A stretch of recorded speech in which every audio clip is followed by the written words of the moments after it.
It started with a vision for how the internet should work, how it could work. It really should be possible for anyone to just kind of wave their hand and carve out a piece of cyberspace and create a world of their own. But the technology to achieve such a vision simply did not exist. There's no way that you can have really high throughput and also have all these security and fairness properties. I was able to convince myself it's not possible. And I set it aside, and it would come back and haunt me. And it would keep nagging at me. And so I would pick it up again and set it aside again. And this kept going for years. 3 years later, Lehman had a breakthrough, the hashgraph consensus algorithm. In 2015, Manson Lehman founded Swirls to battle test the algorithm in private permissioned environments. And the following year, Lehman published a technical paper. But in order to realize the vision of a fairer, more secure digital future for all, the world needed a trust layer, a public ledger built on hashgraph. Okay, it looks like we are down to the final seconds here. 3, 2, 1. Open access. The network is open. As of this moment, we have council member nodes online, ready to take transactions from anyone, anywhere in the world. Since open access, Hedera has witnessed exponential growth on the network, with billions of real-world transactions, hundreds of applications, and tens of thousands of ecosystem developers. The Hedera Council has gone from strength to strength, growing to 29 members on 6 continents, stewarding the network responsibly and ensuring its longevity for generations to come. Hello, future.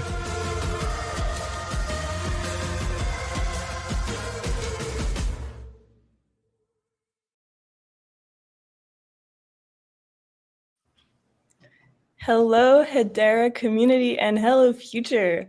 Welcome to the 2024 community call. In this call, we will be recapping the entire year at Hedera with our great ecosystem leaders. So with us today, we have Eric Piscini, who is the CEO of hashgraph. We have Charles Adkins, who is currently the president of Hedera. We have Elaine Song, who is head of strategy at the HBAR Foundation. And of course, we have Mei Chan, who is the CEO and co-founder of Hashback, with us today representing the community. So we are so excited to be here with you to recap the year. And before we do that, we have some great news that was just announced to the community. And for anybody who hasn't heard the news yet, we will be sharing it with you live in just a few seconds. But before we get started with the call, I just want to mention some few housekeeping things for everybody in the community watching today. So this call is currently being streamed to X, YouTube, and LinkedIn. And as the speakers on the panel, we can actually see if you choose to comment, we can see the comments. And so if you would like to ask a question, you can go ahead and ask a question to the speakers, and then the speakers can decide whether or not they would like to answer. So thank you everybody again for being here, and let's get right into it. So right off the bat with this new exciting news that just dropped, I'm going to let Charles drop the news. So Charles, I will give you the floor and let you share this news with everybody. Yeah, thank you. So as some of you saw on Twitter and also on the HBAR Foundation blog recently, last night I did accept an offer to become the new CEO of the HBAR Foundation, which will be shortly rebranding to Hedera Foundation. So that's really exciting. I'm still going to be the president of Hedera until December 31st, be starting at the HBAR Foundation on January 1. And I get to work with all the great people there and hopefully take the ecosystem into the future and see what kind of great things we can all accomplish together. So really excited. There's been a ton of support from the community so far and throughout 2024. So I can't thank you all enough. It's been an incredible year, and we're finally here at the end of the year with tons of exciting news and a lot of changes in 2025. Amazing. Congratulations, Charles. That is great news. Is there something more that you would like to share with the community in terms of maybe strategy regarding this transition, or anything more right now? Or if not, that's cool. We understand as well. Yeah, I mean, if you look at all the metrics, THF, the HBAR Foundation, a lot of people in the community know as THF, has been doing great work the entire time if you really start diving into the data behind it. And now we just want to accelerate that even more. I know the blog post touched on some of the core components we want to reach out to even more. So, the community members and DeFi, and understanding the strategy around treasury management and tokenization, and really becoming more competitive on the retail side while still actually increasing usage throughout the enterprise, kind of the enterprise sector as well. I think what we've learned is that, even when you go to these enterprises and you start talking to them about implementing the Hedera chain, or any blockchain for that matter, they do take a look at what the user base looks like. And they love that when, a lot of times they'll go to the chains like Ethereum, and the reason they always say is there's liquidity there, there's users there, there's all of these things that you wouldn't really think an enterprise would be thinking about. But I can tell you, just from talking to people on our council, those enterprises have people that are dedicated to this sector, the blockchain and DLT sector, that are deeply knowledgeable, and they look at all of those metrics. And so I think the metrics around getting individual users into the network, more builders, and involving the community much more is going to be a huge focus, including launching a more robust grant management platform that the community can participate in. And some of the themes that we're really contemplating right now were listed in that blog post. So I would encourage everyone to check that out on X, on the THF blog, and get your thoughts ready for how we can work together in 2025. Wow, that is so exciting. I'm so excited right now. And I know that the entire community is probably also just as excited. I would like to let May chime in here and give her thoughts about this, because she is here representing the community. So I know that these thoughts are your own, May, but I would love to hear your thoughts on this. Yeah, absolutely. I think Charles has done a tremendous job this year, especially on the front of just making Hedera more in touch with the community, and getting more initiatives on community involvement. I think a huge thing that we got to see was inviting Hashpack and Acor into the Hedera Forum in November, when the Governing Council and Hedera went down to Miami and did their Governing Council meetings, and we got to go in and represent the community. So I think that that's a huge thing that I think is one of the biggest drivers of the community growth this year. And I can't wait to see what the Hedera Foundation is going to do coming into 2025. Awesome. Yeah, thank you, May.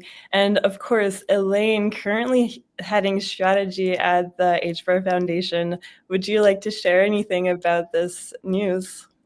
Yeah, we're all super excited. We've been really looking forward to figuring out how to accelerate our growth and our efficiency as an organization. I think Charles, having joined the ecosystem, really was a great testament to all the growth the council and the ecosystem as a whole has gone through. I don't think I'm saying something out of place when I say that, it's always been, a priority, but also a challenge for us to see how we can better serve, the individual user, focus on crypto forward use cases like DeFi and, consumer applications. And so, I think Charles not only joining the ecosystem, but transitioning over to the foundation is just a really great testament to the fact that that idea and that philosophy really is starting to find a home on Hedera. And so we're really excited for this new transition. Amazing. Very well expressed, Elaine. Eric, do you have any thoughts on this that you'd like to share? I am super excited. Charles and I have been working with many of our teams on this, and today is the achievement of a lot of work done by a lot of people across organizations, and I'm super excited. There is no better way to end 2024 than to get this piece of news and set the stage for 2025. It's just great. It's just great. Yes, definitely. It's been a very exciting 2024. There has been a lot of new developments, a lot of stuff happening for all three organizations being represented here today, as well as for the community. So I'd like to ask everybody to share the highlight. There's been a lot that's been going on, but if you had to choose just one highlight that you believe has impacted your organization the most, I guess we'll start with Charles again, with Hedera. What would you say has been the most impactful highlight of 2024 this far? Well, I mean, it's the end, but yeah. Yeah, for the council and setting as president of the council, I would say this entire year of me being here, the most impactful thing was myself spending a lot of time with council members and a lot of time with the Hedera board, and really doing deep education on how beneficial it is to think about the broader ecosystem outside of enterprise and how much enterprises actually look at that. So I would say the biggest impact that we've had at the council is spending that time to just get to know the council members, understand what they feel they have fears around, and really go through a lot of educational sessions to bring them along to say, hey, look, like all of these changes that are happening today and moving forward into Q1, Q2 of next year, they're all deeply supported by the council. They're all deeply supported by people like Eric and the ecosystem partners. And May, I've had conversations with all throughout the year as well. And it's one of those things where once you can sit down with people, spend the time and get them to understand how the new world of finance, cryptocurrency, and Web3 and those kind of ecosystems work, they're highly, highly supportive. So I would encourage everybody, one of the most impactful things you can do going into next year is spend the time with people, don't brush them off, get to understand where their fears are, because really the majority of the time, it's more of an education gap than it is an actual real fear behind it. So that's been the most impactful for me in 2024 at the Hedera Council, spending the time and getting the support. Oh yeah, that's definitely super impactful, and it's not something that the community really sees. So thank you so much for sharing that with us, because I don't think we would have known the impact of this had you not shared that with us today. So yeah, it's greatly appreciated. Moving on, Eric, you are up. So CEO of hashgraph, a lot's been happening for hashgraph this year. What would you say is the one highlight? If you had to choose one thing, what is the highlight that happened for hashgraph this year? That's too hard to pick one thing. I wanted to pick 5. I think to me the really important thing that happened, and we did that together. It's not just hashgraph, right? We did that together with Charles, with Elaine, with other ecosystem players, is the acceleration of the ecosystem infrastructure. All right, so additional players supporting HBAR, additional technology platform, additional solutions, more activity around those things. I think that's important, right? And we can touch on, Chainlink that we announced last week. I think it was all of those blocks that we built in 2024 to accelerate and enhance the quality of the Hedera network. That to me is fantastic, because it's a representation of the work that we did as teams. It's also a very important stage that now we have for 2025. And in 2025, we can use all those blocks we created together to build something really amazing. That's a really, if I have to pick one, that's the one I would pick. And of course, we changed our name as well, which, I know you told me to pick just one, but changing our name was a big deal for us too. Yeah, exactly. We rebranded from Swirls Labs to Hashgraph, which I personally think is a lot more fitting. And yeah, those are definitely great highlights. There have been a lot of blockers for a while, and I think we knocked a bunch of them out this year in 2024. And I think it makes way for a lot of newer development to kind of like streamline through in 2025. So that's very exciting. And of course, we haven't done that alone, right? So the foundation and Hashgraph work very closely together when it comes to these integrations and partnerships. And Elaine is spearheading a lot of these integrations and partnerships and has helped a lot of these unblocks. So thank you so much, Elaine, for all the amazing work that you've been doing. I will pass it over to you now. So if you could choose one highlight from the HBAR Foundation for 2024, what would it be? Yeah, like Charles and Eric mentioned, that is a very tough question. I think 2024 was definitely a year, right? I would say if I had to describe it, it was definitely one where, obviously with the bear market, definitely trying to weather the storm. I think that's, pretty consistent across the board. But somehow, even as we were weathering the storm, we somehow ended up kind of staying course and going in the right direction. And we're, I think, closer to the destination that we want to be. I think objectively, like Eric alluded to, from an ecosystem perspective, we are in a much better place today than we were at the beginning of the year, right? Whether it's these infrastructure investments that we have or additional applications that are, that are launching or have launched over the last couple of quarters. The ecosystem is much more liquid, much more robust, much more usable and seamless than it was at the start of this year. So that is, I think, a great testament to, of course, all of us on this call, but also everyone, who has continued to love Hedera and continue to use the network and build on the network on their own.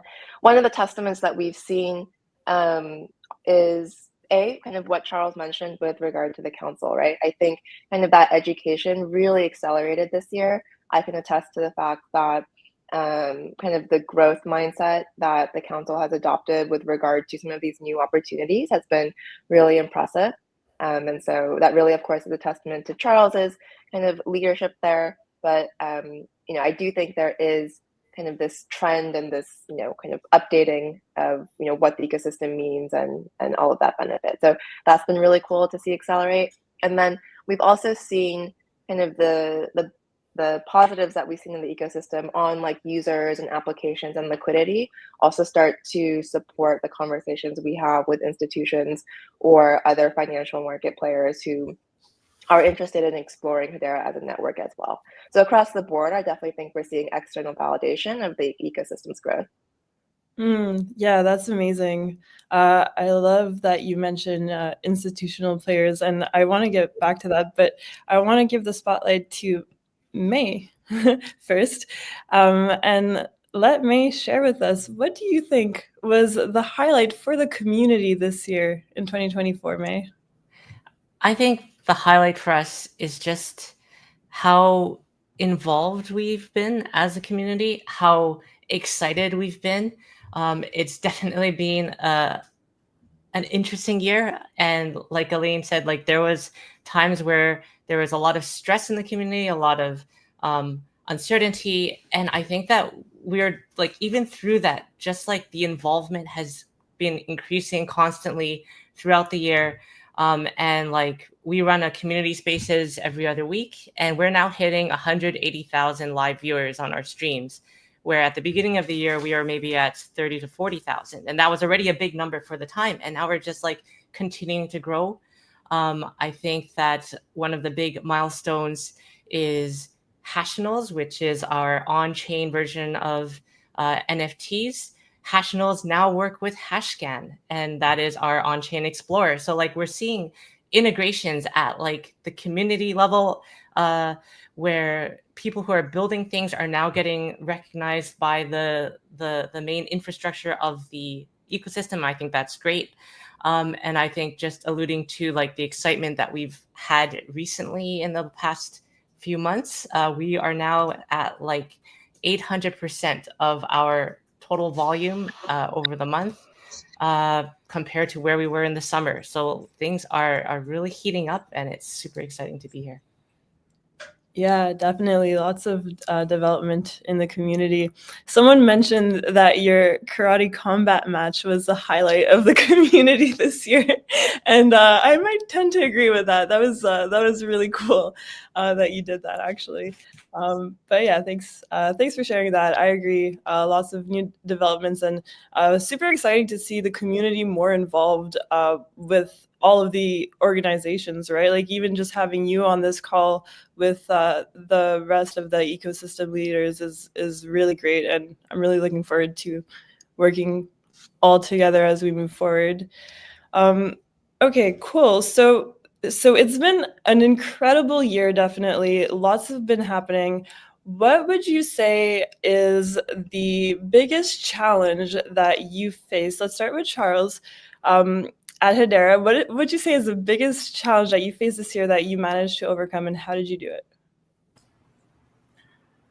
I mean, for me, the biggest challenge is has really been the overwhelming amount of communication, which has been a blessing and sometimes leads to some challenges. And I'm the kind of person that I want to hear from every council member. I want to hear with all of our ecosystem partners, hear what they have to say. I want to hear from the community and listen to them, but I also have to, do the day-to-day operations that are happening at the council level. So for me, I mean, the biggest challenge is ingesting all of the sentiment of people in the community, what the ecosystem partners need, what the council members need, and being able to coordinate those in the best possible way that I can. And so, for me, 2024, that has really been, how do I synthesize just an overwhelming amount of information and make it actionable, kind of going into the future, and leading up to today, and what's soon to happen in 2025 is kind of the output of taking in all of that community information and taking a lot of their recommendations. People shouldn't discount if there's leaders at other blockchains listening to this, and you discount the ideas of your community. That's a really bad idea.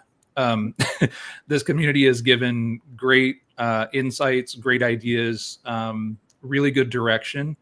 And when you start putting that into practice, you can see that people like myself who have to deal with several different cohorts of stakeholders, you need all of those boots on the ground supporting you and giving you that information to understand how to pivot the best and how to take the company forward. And at the end of the day, yes, there are people that still make decisions. It's not fully decentralized decision-making process, but I will say that the influence of the community and their input is been highly beneficial for me personally. It's just been the challenge of, and I don't want to speak for everyone else, but I can assure you that people like Elaine, by the time we get off this call, probably has 200 new emails, and like myself, I'll probably the same, and Eric, I don't think, and May any different. And so it's you really feel it feels good to have people pay attention and want to help so much. But just the sheer volume of that information coming in has really been the challenge for me, and I suspect for some other people too. And it's all driven by excitement, which it's not a bad thing. Yeah, wow. And we have definitely seen you just in the trenches with the community, really taking in everything that everyone has to say and acting on all of this information that you've received. We've already seen some changes put in place based on this, and I think that's incredible. But how did you do it? How did you manage to just get through all of these people? Because I get everybody in the community just wants to talk to you. So how did you overcome that? Well, I mean, I have all these gray hairs and I'm only 22 years old. So no, I'm totally kidding.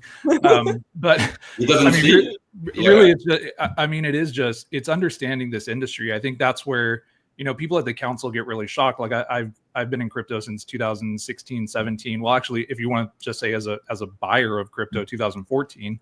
But it's one of those things where council members in particular, enterprise focused people, are just quite shocked that this doesn't have a market close hours. This doesn't really have holidays. There's not really a press release cycle. I mean, Web3, crypto, blockchain, it's 24/7. And so for me, the advantage of understanding that and just putting in the 16 hours a day, 18 hours a day, you have to try to get through what you can get through. And obviously, Eric and Elaine and even May too. I mean, May has synthesized a lot of the community information and will help me out with just summaries and just having other people to support, kind of taking in that information and where to direct the energy has been really helpful. I mean, this is not by any means something that I didn't have tons of help with all year. So, and from everybody in the ecosystem. So it's really just having a team you can trust and putting in the hours. I'm sorry, but if you work in this industry, you're going to be awake a lot. Yep. Love to hear the commitment. And you heard it here, folks. 16 hours a day from Charles consistently is how he's getting everything done. So great to hear that. Thank you for sharing all that. That's super valuable. It personally made me happy. Sure, it made everybody else happy. Let's move on to the challenges that were experienced by the HBAR Foundation this year. Elaine, I know that there were some challenges. What would you say was your biggest challenge, and how did you overcome it? Yeah, I think similarly, the key purpose of the foundation or any sort of growth organization within a network, right, is to figure out and just to try and be on top of everything, right, on top of the pulse, whether it's where the market moves, what are the new verticals or opportunities that are meaningful or that are going to push us forward. And I think in a bear market or in a market that was so depressed for so long, it's hard to see the signals, right? Because everyone is trying to figure it out. Everyone is trying something new. And so it really is hard to kind of parse through that to identify what actually is a meaningful signal and to understand, the bets that you're placing today, you probably won't see the results for another like 18 months, right? So really trying to navigate that. I think we've made, obviously you can't be perfect in that. So there are definitely some bets that we've either missed or, misplaced. But I do think that it was a good opportunity for us to reconfirm some of the key areas that we not only think Hedera as a network is really well placed, but also continue to remain a key strength for the foundation.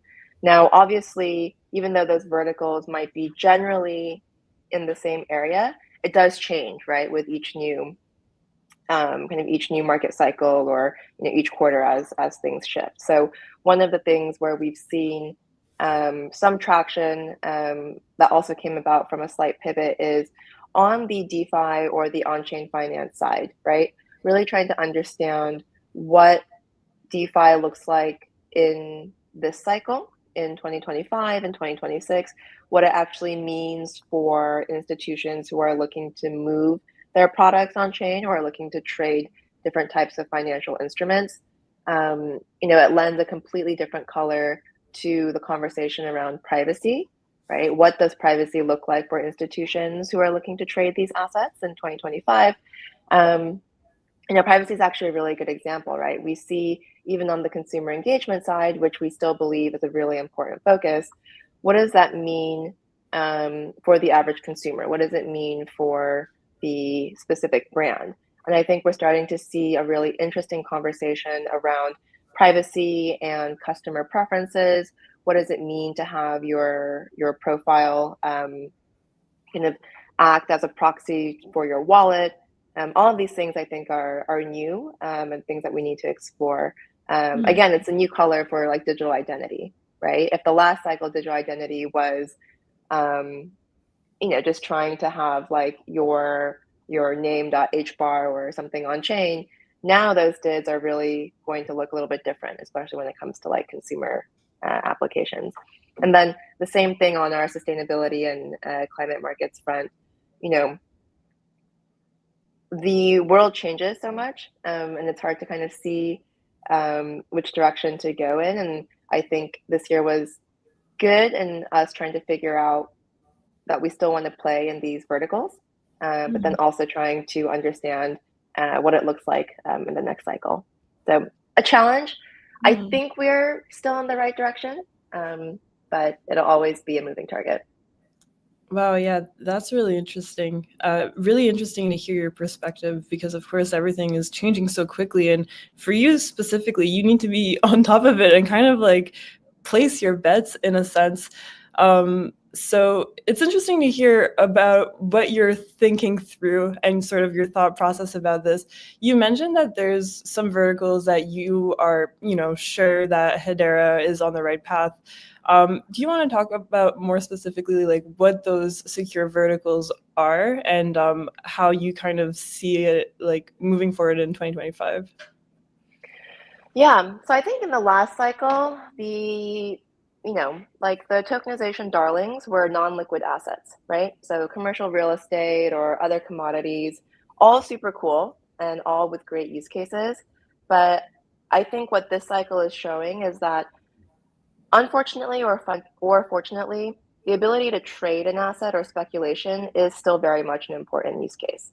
So the assets that are getting tokenized need to have liquid financial value, right? You have to be able to trade in and out of these assets. And so I think that's something where we've seen kind of a reconfirmation this year, right? Whether we are or whether things like money market funds are being tokenized on Hedera, and then all of the kind of like ATS structures or the alternative trading venue structures that are built around these types of assets, right? We're really starting to see more pickup there, right? So that's a good example of how something that's been as consistent as tokenization is really starting to look a little bit differently in this cycle.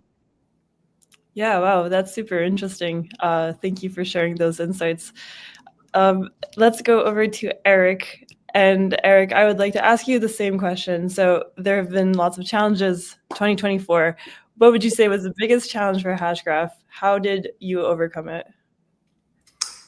It's a tough question because you have a lot of ways to look at that question. But hashgraph, our DNA is really to serve the ecosystem, to serve the rest of the organization.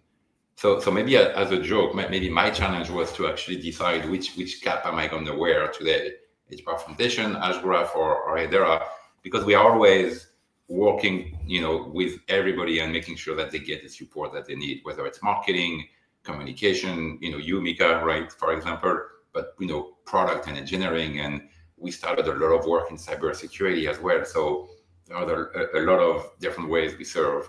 To me, the challenge, though, is how do I make sure that I don't get too distracted by what Charles was talking about, which is the amount of emails, the amount of WhatsApp, the amount of communication, and I keep in mind the vision that our co-founders, Mance and Lehman, had from the beginning, which is how do we activate individuals and organizations to take a piece of the internet and make it their own, right? And making sure that the day-to-day doesn't prevent me from executing on that vision. And that, to me, is the biggest challenge. And I'm sure it's going to be the same challenge next year. Mm-hmm. But I want to spend a lot of time on this because it's really important to keep the vision and continue to deliver on that vision. Yeah, definitely. And I think, Eric, so you are now the CEO of hashgraph, which was previously Swirls Labs, but previous to your leadership there, Mance and Lehman were the co-founders and co-CEOs, right? And what's really interesting is Mance and Lehman hold these very deep values that has transpired all the way through to the community, which I think is part of what's made Hedera what it is today. And I think you've done a really good job upholding those values and propagating that initial value system and holding that initial vision that they had at hashgraph. So yeah, that's been really incredible to watch you kind of fill those big shoes, So yeah, definitely. I will never fill the shoes. I'll do my best, but I will never fill those shoes. Yeah, definitely, for sure. Thank you so much for sharing that with us. May, let's go over to you. Okay, so you have your own business with Hashback. So do you want to share specifically for you at Hashback now? You've been representing the community. You always do such a great job, but we want to hear from a community member. As the CEO of Hashback, what's been your biggest challenge this year? I mean, I think that I think that the challenge for us has always been getting our voice heard. I think that especially at the beginning of the year, there was a lot of frustration around like the things that we thought were important, making sure that they're being addressed or at least acknowledged by the people who are making decisions or building things. And to Charles's point and to Eric's point, like there's been a lot of movement on that from Hedera and Hashgraph and the HBAR Foundation on listening to those voices. And I think that that's really been one of the key changes and improvements that we've seen in the community, is that our voice now is being heard, that we are being invited in to talk and like get exposure to the enterprises of the governing council and to share our perspectives. And it's not even that we have more relevant perspective or better insight. It's just that being heard and being able to communicate is very, very important. And, you know, when we're talking about crypto never sleeping and always having to keep up with what's going on and never getting a weekend off for months and months at a time, it's because you have to like stay in touch with what's going on. And the way to do that is through communication. So I think that that's been a challenge, but I think it's just been incredible how much we've done to address it as a community, as Hedera. I think that it's fantastic, and the success of the ecosystem in the most recent months, I think, is a testament to that change. Yeah, definitely. Yeah, it's been great to like have the community feel heard this year. I know that was a big point of contention in the past, and I think where we are today, like the community does feel heard and appreciated, and I think that's been so important for the network as a whole. Also for like people wanting to continue participating in the network, you know, so there's been a lot of new partnerships within the ecosystem this year. From your perspective, May, what do you think was like the most significant partnership or piece of news or innovation that happened that will drive the community forward in 2025? I think that Hyro is the biggest thing that happened. Open sourcing the hashgraph under the Linux Foundation, I think that's massive. And although it hasn't taken off yet, like we haven't seen the repos come online yet, but all of that infrastructure is being built, all the foundations for that are being built, and I think that's going to have a long-term positive effect on everything that is Hedera. You know, just the possibilities of what you can build when the hashgraph is open source and when the decision-making process is open source.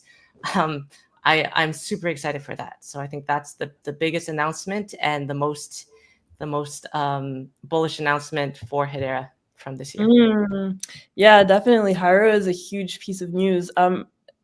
You mentioned the decision-making process is now open source. How do you see this migration like to the Linux Foundation? So Hyro is a project under the Linux Foundation. So Hedera has donated its entire code base to the Linux Foundation, which is now known as Project Hyro. So how do you foresee future developments made within Hyro from the Hedera community now with this migration that's different than before?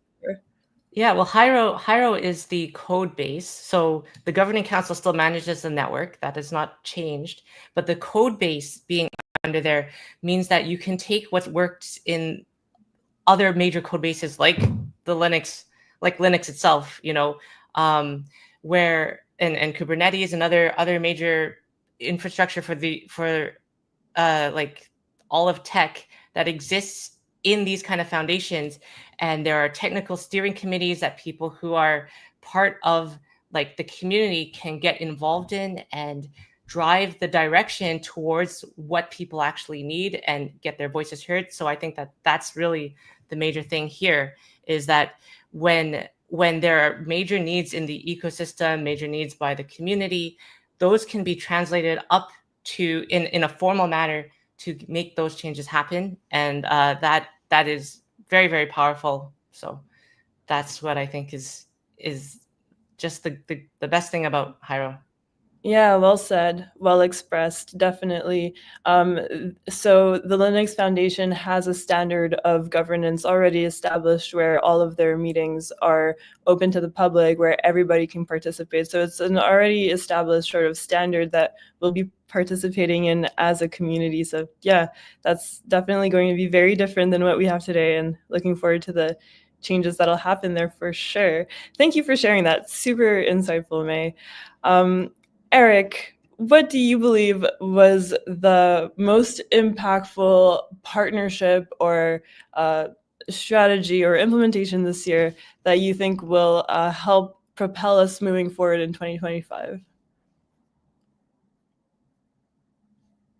I was on mute. I don't want to repeat what others have said, because I think you can pick any of the big players we've been integrating with, right? Chainlink I mentioned earlier.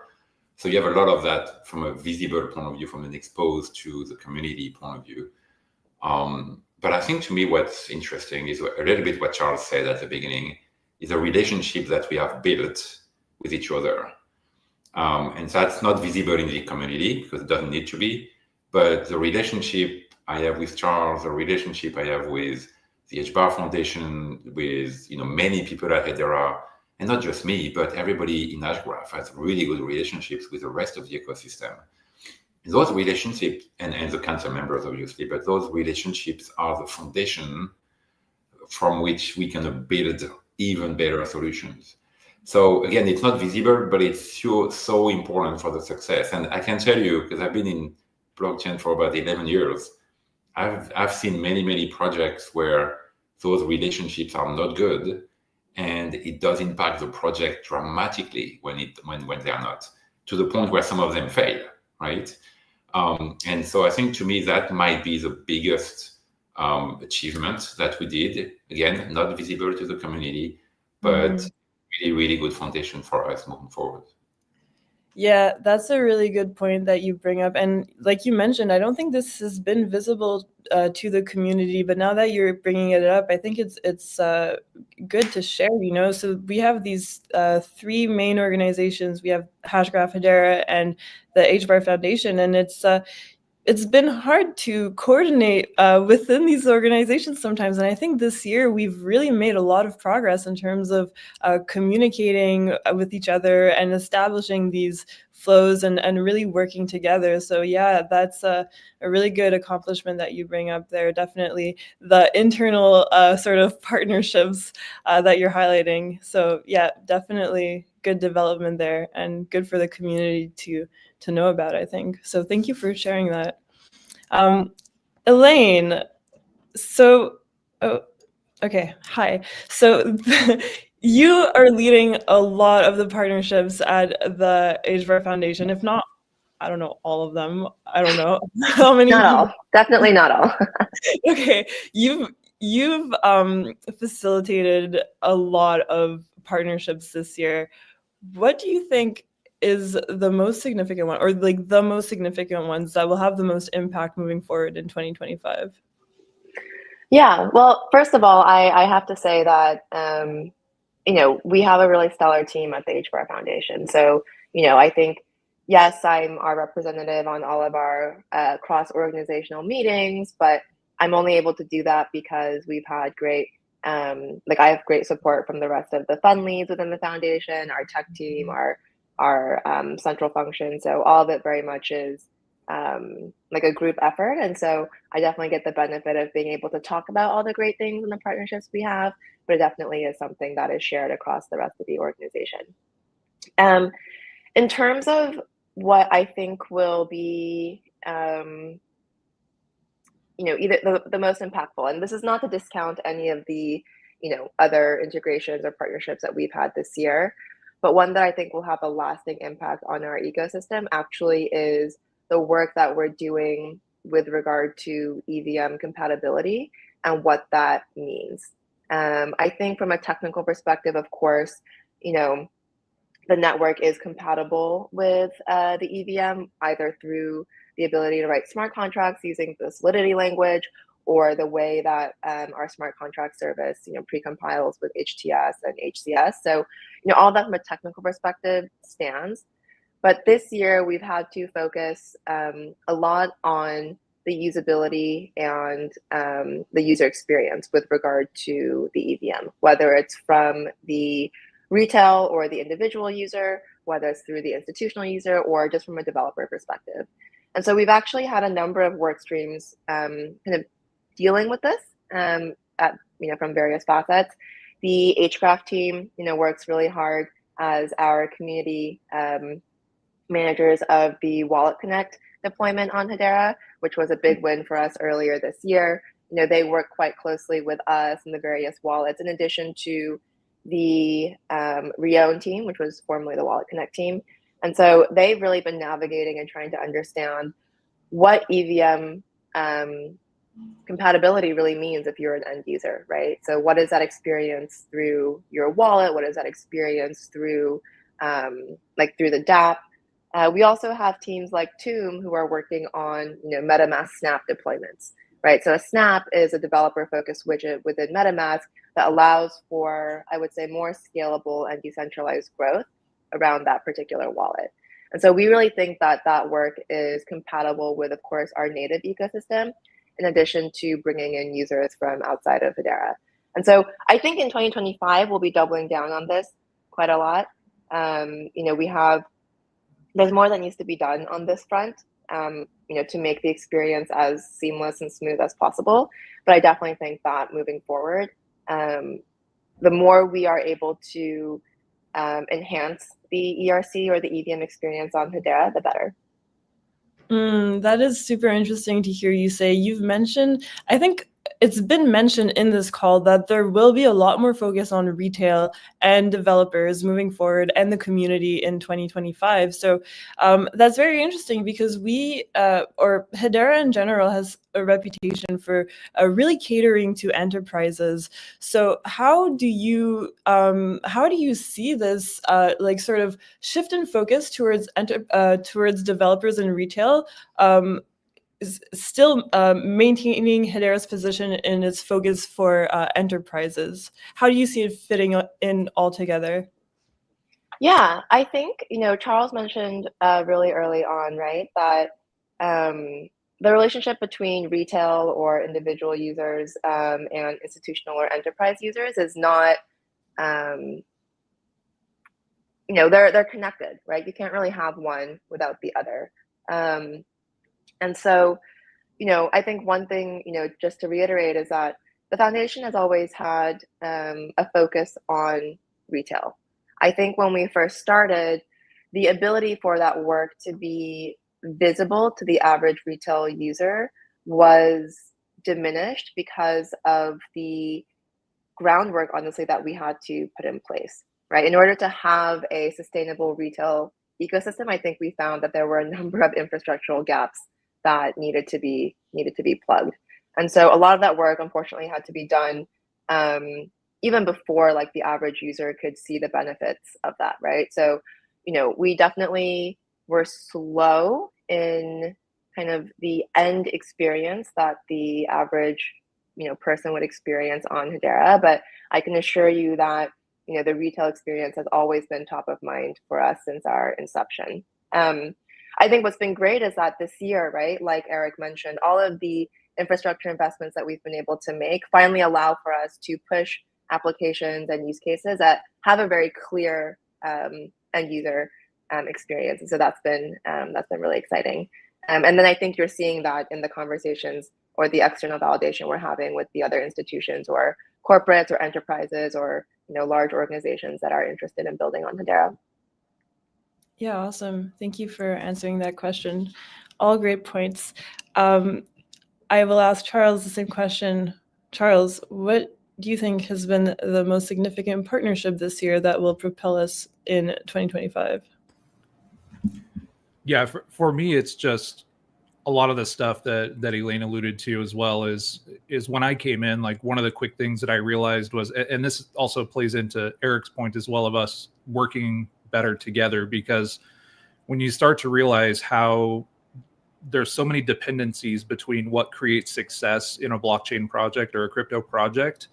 And it kind of follows this linear path of, oh, well, we want to have this bridge, this specific bridge implemented. Okay, well, you go to that provider and they say, well, how many users are on the other side? How much liquidity is there? What's there? Like, you have to have all of these other pieces in place to get that there. And then once they agree to do that, then you have the conversation with hashgraph, and there may be some tweaks to compatibility that has to happen. And then they come back, and now we have, the code correct, there's liquidity provided, and now you can do that kind of a partnership. And that's one of the things that's taking that even further is how Elaine was saying, when retail individual users and developers actually bolster and enhance enterprises wanting to use the network.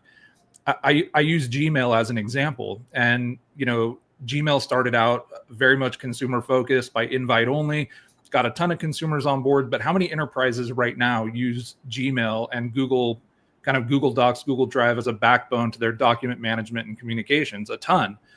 And they needed individual users to understand how to use those systems, so they felt comfortable implementing those at an enterprise level. And right now, with Hedera, and why that benefits enterprise and why this actually enhances enterprise uses, is the more individual users that you understand how to interact with the network, it does a lot of things. So when you're talking about custody providers and things like that, they expect you to have a lot of retail users there. They expect a lot of TVL, redeemable assets. They expect a lot of volume coming through the network, because that tells them, if we integrate your network into what we're doing, we know there's users on the other side. There's no operational risk for us to put manpower towards integrating Hedera anymore, because, hey, they've got a ton of users. And then the enterprises are happy because now you have institutional grade custodians, bridges, wallet providers.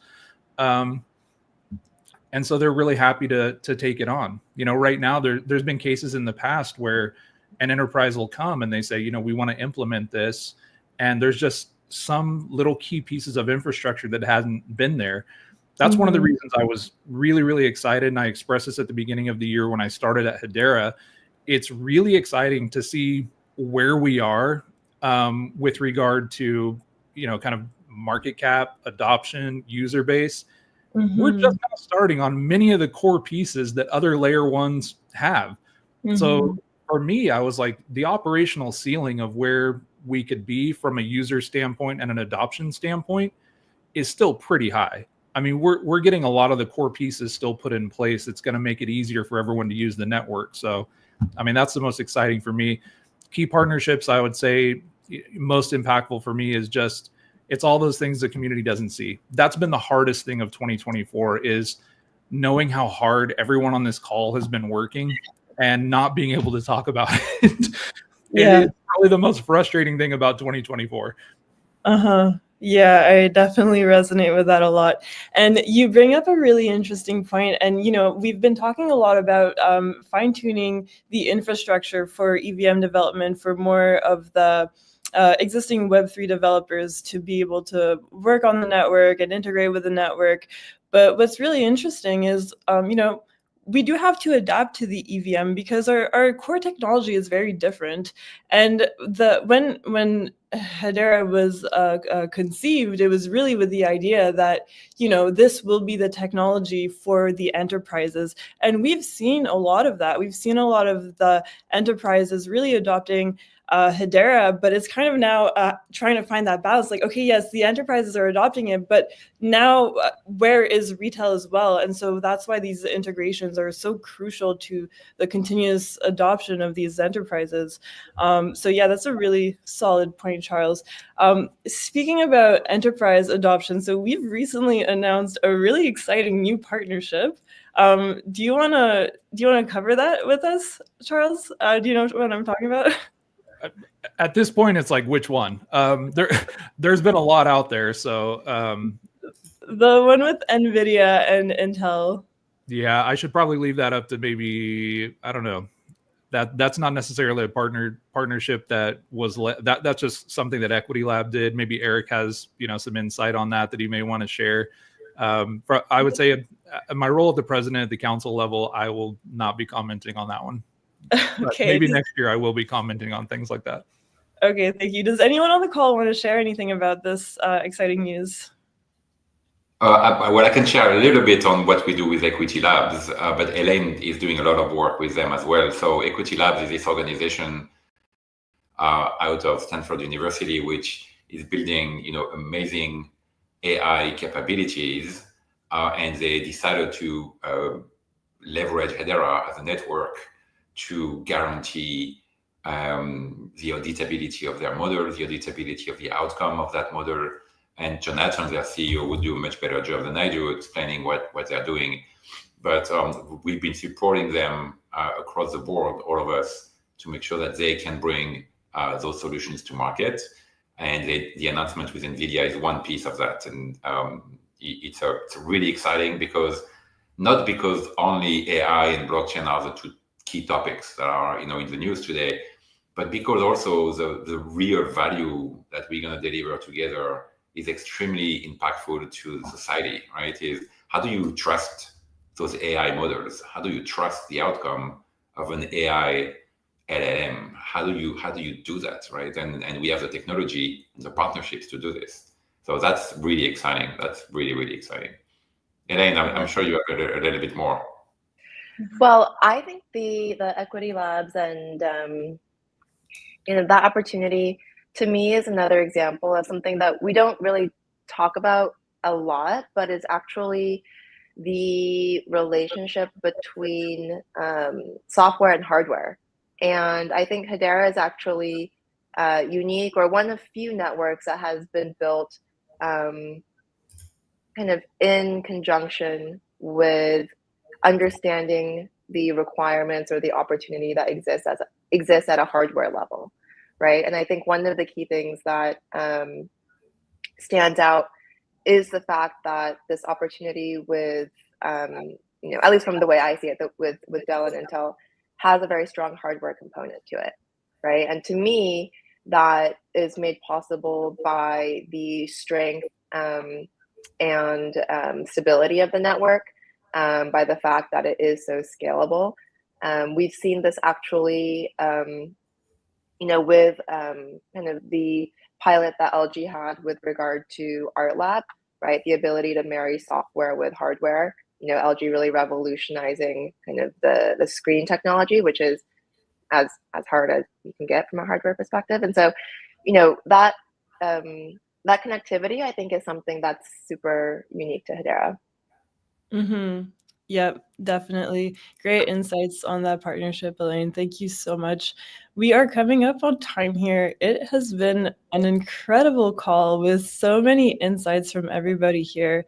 I'm going to ask everybody one last question, but before we close off, I just want to say again, thank you to everybody in the community for your continuous support for the Hedera ecosystem, for being here through the ups and the downs. And, making it through all together has been quite a journey, but it's been great to be here with all of you. And thank you to the speakers today for coming on and sharing everything that you have to share with the community. I know everybody thought it was very insightful. So let's close this off with one last question, or I guess it's just, what would you like to say to the community? Closing thoughts for the community. What are you looking forward to in 2025? Elaine, I'll let you go first. Yeah, absolutely. I think from our perspective, it's always a sentiment and a feeling of gratitude. So thank you so much to everyone who's provided feedback, who supported us, and who's tried to highlight key challenges that they want us to address. Really thankful for that relationship. Thank you, Elaine. Eric, closing thoughts, message to the community, forward thinking 2025. Yeah, I would echo what Elaine said. Thank you for what you're doing in the community. Thank you for engaging with us. Don't hesitate to reach out if you have any questions, if we can help you build, tune, support, whatever you need. We're here for you. And stay tuned. There's a lot of things we still cannot talk about, and it's coming. And we are excited about this. So we'll talk about this on the next call. And Mika, thank you for organizing this call. it's really great to be able to share. Thank you. Thank you. Always a pleasure. May, closing thoughts. Yeah, I think just message to the community, keep being positive, keep being excited and optimistic, spread the word of all the great things that you see in Hedera. And let's grow as a community, and let's invite all of the new and excited people into our community and just keep that vibe going. Thank you, May. Charles, last thoughts. Yeah, I mean, echo everything that everyone said so far. A huge thanks to the community for all their input during the year. I would say a lot of people in the comments have actually been pointing out a lot of the things that, looking towards the future, that people like myself and others on this call are probably really focused on. The idea that, in the next 5 to 10 years, the world's going to change completely. I mean, there is a pretty strong sense that we're going closer towards ubiquitous computing when we start connecting, AI, quantum, several IoT devices and sensors, 5G moving into 6G, that level of connectivity, healthcare data that can be really customized to the individual person. There's things out there that they're massively exciting, and they also come with challenges that some technology like Hedera can make safer, more secure, and actually faster and cheaper to deploy. So when I think about what to look for in 2025, obviously we want more people to know about Hedera and share more of their thoughts on that. My brain is thinking towards how much of the world's challenges Hedera can solve in the year 2035 right now. And that's one of those things where it's, when you really start thinking about the connectivity, how valuable data is to people, these LLMs that you should probably be tokenizing how the data goes in to make sure you're not, you have version control over those. These are things we really need to think about, and just, take agency on your proof of being human, because, the agents are coming. And so do as many things on chain as you can to ensure that, your voice is always heard. And obviously, like Eric said, give us as much feedback as you possibly can. We're all open to it, and we're taking it in as fast as we humanly can possible. Amazing. Yes, definitely looking forward to a bright future at Hedera. Yes, here's to a very prosperous 2025. This is a comment from Onyx. So thank you, everybody, again, for being here today. Happy holidays to everybody. We're excited to reconvene with everybody in 2025. Thank you to the panel again. Thank you to the community. And we will see you next year. Thank you, everybody. Thank you. Bye.